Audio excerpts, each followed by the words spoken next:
cap ou pas cap? Jour, je sais plus, 9 je crois, je sais plus, j'ai un doute. Allez, cap de répondre à la question de Elfly qui me dit cap de dire quelle était ta place dans ta famille d'origine. De parler de ce sujet. Oui, sujet particulier, oui, oui. Déjà, je suis la deuxième sur 3 enfants dans la fratrie, donc la place du cul entre 2 chaises, c'est moi. Je suis entre ma grande sœur et mon petit frère. Donc après moi, il y a eu forcément le petit dernier qui était l'amour absolu, parce que garçon, parce que trop mignon, 50 plus, 50 moins, avec mon frère et ma sœur au-dessus. Et ce qu'il y a eu de particulier, en plus de ça, déjà du côté de ma mère, il y a eu une fausse couche avant moi. Donc elle avait énormément d'amour pour moi et de rattrapage. Enfin, j'aime pas trop ce mot-là, mais voilà, comme il y a eu un gros manque et de la souffrance en fait avant que je vienne, du coup, ça a joué dans notre relation où elle avait énormément d'amour pour moi. Elle a toujours d'ailleurs. Et je sais que ma sœur en était jalouse, ma sœur qui avait 50 plus. Et elle a passé une grande partie de sa vie à jalouser. Et en plus, quand je suis née, on a déménagé parce qu'il y avait besoin d'une chambre supplémentaire. Et du coup, ma sœur a perdu toutes ses amies. Et comme elle était enfant, elle avait que 5 ans, enfin voilà, elle est petite aussi, hein, elle pouvait pas en vouloir à mes parents. Enfin, c'était plus difficile. Donc, elle, elle l'a focusé plutôt sur moi. Et donc, du coup, ça a aussi nuit dans nos relations, cette jalousie. Donc, c'était pas génial. Voilà, hein, on va dire ça comme ça.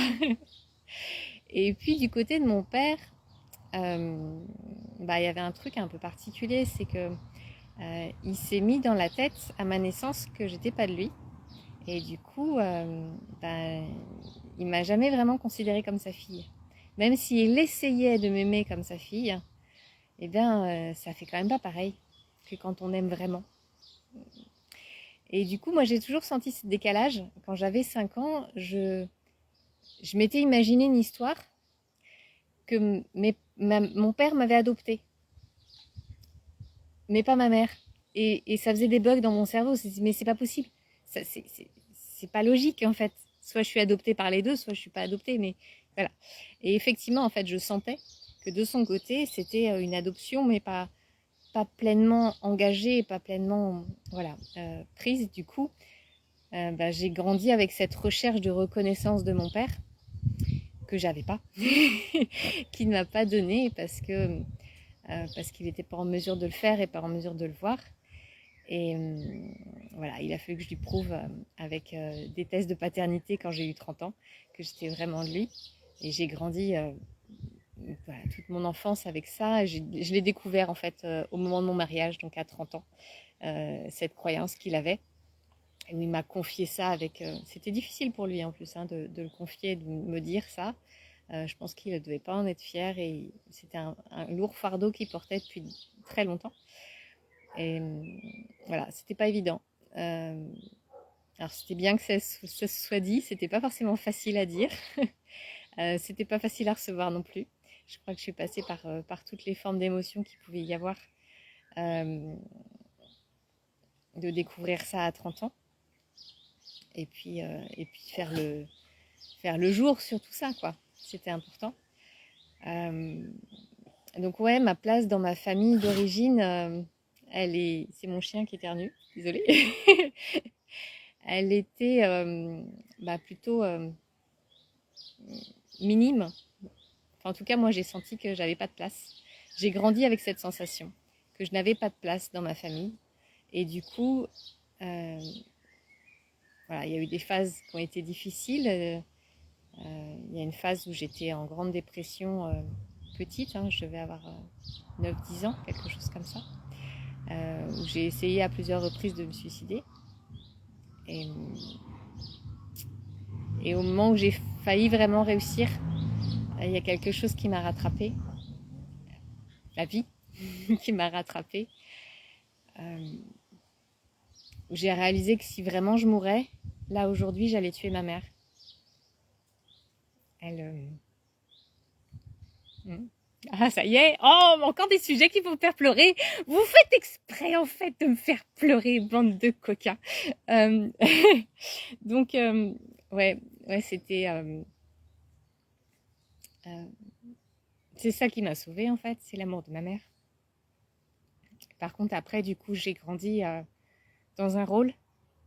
Le rôle de celle qui est là pour sauver ma mère, qui est là pour l'aider.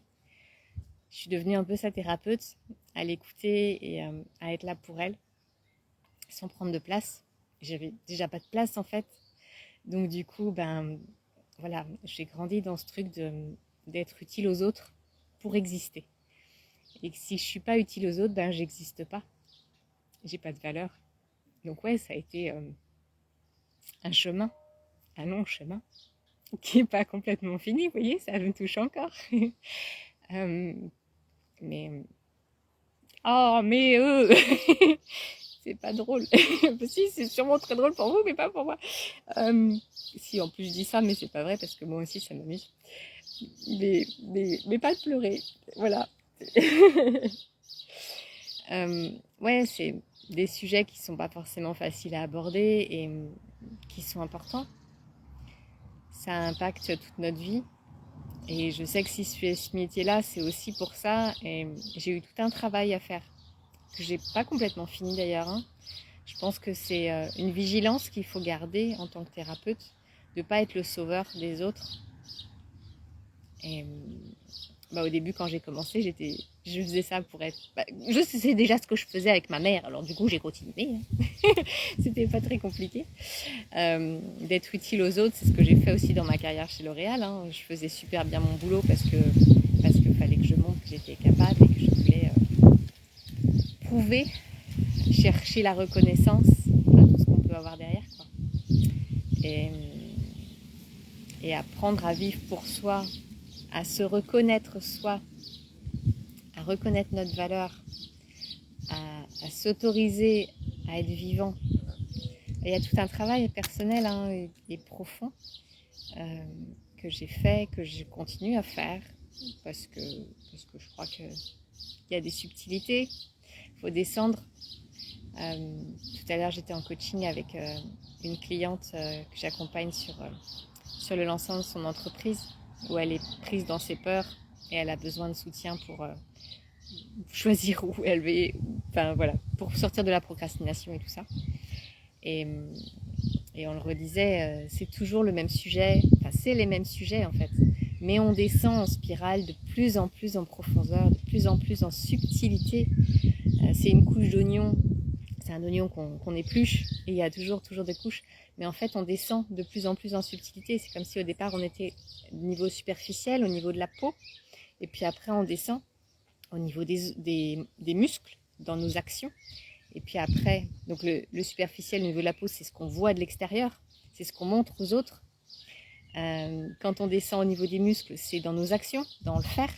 Après, on descend au niveau de la structure, au niveau des os. Donc, ok, c'est quoi ma posture intérieure, ma posture extérieure.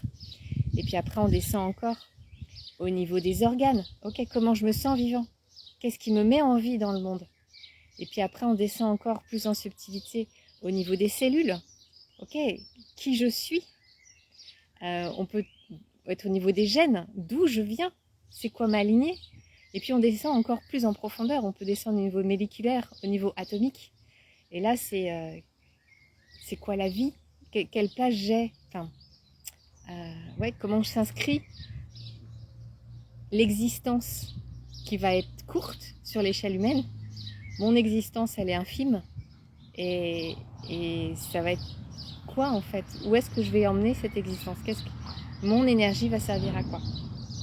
Donc voilà, c'est une descente en subtilité. Effectivement, c'est toujours à peu près les mêmes sujets. Parce que voilà, on est fait d'une histoire.